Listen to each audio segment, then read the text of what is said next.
My name's Callie. I've been a pediatric OT for a few years now, and I wanted to talk about the fact that people think that school settings are slow paced. I'm going to tell you my experience. In college, my first field work, like my level 2A, so my first big semester long clinical, was in a school.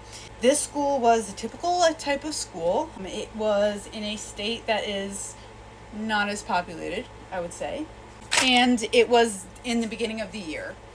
I thought it was so slow paced. I remember there was so much extra time in the day, and I was like, I don't know if this was for me. That's not to say, like, I loved working with the kids, and I really liked my clinical instructor. She was fantastic, but I was kind of like, I don't know, like, I want something fast paced. I want to learn.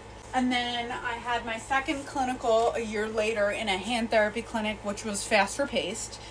And then I got my first job, which I'm still working as a pediatric school OT. Where I work now, it is near a major metropolitan city. It's very populated, and it is in one of the highest percentage-wise areas of like autism and special needs. So there is a lot there. What no one told me was that things are different in different school districts, in different states. This is the most fast-paced job I've ever had. I go through 30-minute sessions. My whole day is filled. Like, I am a very busy person. I work with a lot of more complicated kids with a lot more needs that are more difficult to work with. That's part of it.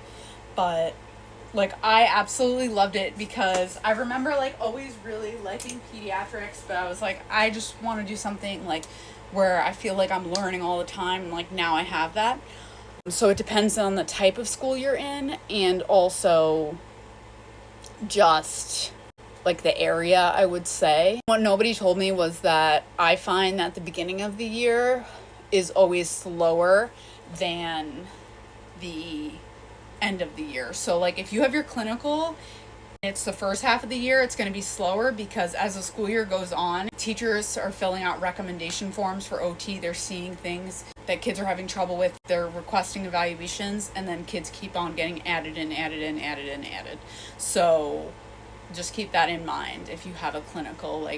And honestly, as I grow older, I realize that having extra time is not a bad thing as an OT in a school. When you have extra time, like, there's so many cool things you can do. You can always be looking up new interventions. You can be printing resources. You can be making resources for parents, for teachers.